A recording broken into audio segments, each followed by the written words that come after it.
चलिए अब समझेंगे QC के बारे में। इससे पिछली वीडियो में हमने बात करी थी QA के बारे में। बहुत ही डिटेलफुल और बहुत ही अच्छा वीडियो था। जो लोग अपना करियर क्वालिटी डिपार्टमेंट में बनाने की सोच रहे हैं उनके लिए ये वीडियो बहुत ही इंपॉर्टेंट है, जाके देखो, लिंक डिस्क्रिप्शन में है। ठीक है, चलिए आते हैं अपने टॉपिक पे, QC के बारे में।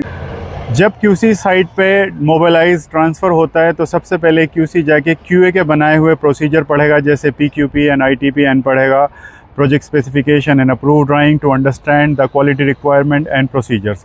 ठीक है, अब बात करेंगे QC की डेली एक्टिविटीज़ के बारे में। QC को डेली इंस्पेक्शन के लिए साइट टीम की तरफ से ईमेल आते रहते हैं। फॉर एग्जांपल, भाई इस राफ्ट का स्टील रेडी है, इंस्पेक्शन कर लो, इसका कॉलम का स्टील रेडी है, इंस्पेक्शन कर लो, या कॉलम का शटर रेडी है, उसका इंस्पेक्शन कर लो, या FDT रेडी है, या DFT रेडी है। डिफरेंट एक्टिविटी साइट पे चलती रहती है। उसी के accordingly based on ITP site team her activity के हमें ईमेल भेजती है इंस्पेक्शन के लिए। ठीक है, तो QC का काम सबसे पहले क्या है, कोई ईमेल आया, फॉर एग्जांपल कोई भी एक्टिविटी का ईमेल आया तो आपको सबसे पहले चेक करना है कि भाई मटेरियल अप्रूवल है कि नहीं है। ठीक है, हर मटेरियल का अपना स्पेसिफिक मटेरियल अप्रूवल होता है, MAR उसी को कहते हैं। ठीक है, MAR अप्रूव है कि नहीं है। उसके बाद जब वो मटेरियल साइट पर डिलीवर हुआ तो उसकी मटेरियल इंस्पेक्शन हुई क्या नहीं हुई, उसकी MIR है क्या नहीं है, वो देखोगे। ठीक है, फिर देखेंगे उस पर्टिकुलर एक्टिविटी की ड्राइंग्स अप्रूव है कि नहीं है। ठीक है, ITP अप्रूव है कि नहीं है। ठीक है, मेथड स्टेटमेंट अप्रूव है कि नहीं है। हर पर्टिकुलर एक्टिविटी की अपनी मेथड स्टेटमेंट, अपनी ITP होती है। आपको हर एक चीज़ का ध्यान रखना है। ठीक है, उसके बाद जब सारी चीज़ें सही रहेंगी आप जा कर के जो है इंटरनल इंस्पेक्शन करेंगे। जब साइट पे आप देखेंगे वर्कमैनशिप, सारा काम as per procedure, as per standard, as per ITP and as per specification, as per drawing हुआ है। उसके बाद जब सारी चीज़ें आपको सही मिलेगी उसके बाद आप कंसल्टेंट को एक ऑफिशियल WIR सबमिट करेंगे। WIR का मतलब होता है कि आप इन्विटेशन भेजेंगे कंसल्टेंट को कि आओ हमारा काम चेक करो। वो एक तरीके से इन्विटेशन होता है to the consultant for the inspection. जब कंसल्टेंट को WIR रिसीव हो जाएगी तो कंसल्टेंट QC को कॉल करेगा इंस्पेक्शन के लिए। फिर दोनों कंबाइन होकर एक इंस्पेक्शन करेंगे और साइट इंजीनियर पूरा इंस्पेक्शन अरेंज करेगा, like inspection tools and services. ठीक है, अगर इंस्पेक्शन सब अच्छा रहा तो अप्रूव हो जाएगा। कुछ कमेंट रहे तो आप QC जो है साइट इंजीनियर को सारे के सारे कमेंट पास कर देगा और रेक्टिफाई कर लेगा।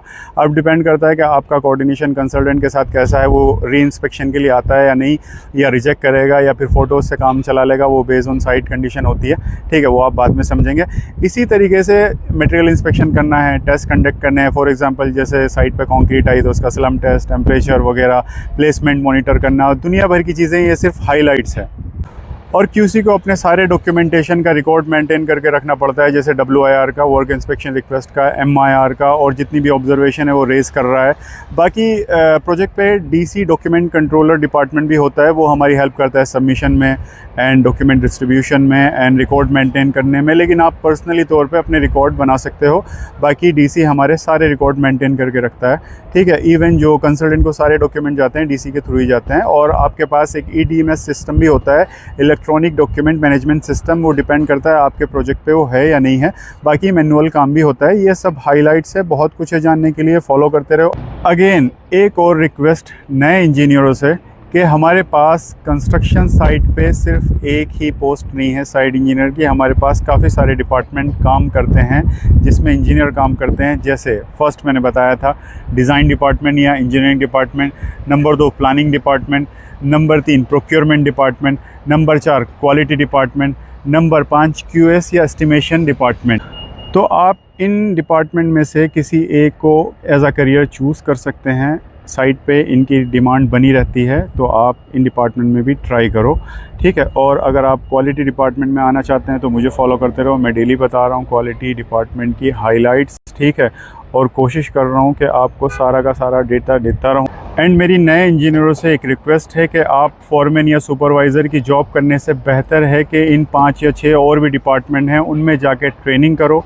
ठीक है, ट्रेनिंग करने के बाद आप जब काम सीख जाएंगे 2 से 4 महीने में, 6 महीने में आपको पैसे देने लगेंगे खर्चे के लिए। उसके बाद आप जब परफेक्ट हो जाएंगे तो आपको कहीं ना कहीं गल्फ़ में या फिर यूरोप में या फिर ऑस्ट्रेलिया में या कोई अच्छी जगह पे एक बेहतरीन जॉब मिल सकती है। बिना ट्रेनिंग के आप इंटरव्यू में अच्छा परफॉर्म नहीं कर सकते। इंटरव्यू में अच्छा परफॉर्म करने के लिए आपको एक अच्छी ISO सर्टिफाइड कंपनी में या जो हाई लेवल के स्टैंडर्ड फॉलो करती हो उसमें ट्रेनिंग करनी चाहिए, भले ही फ्री ऑफ कॉस्ट हो।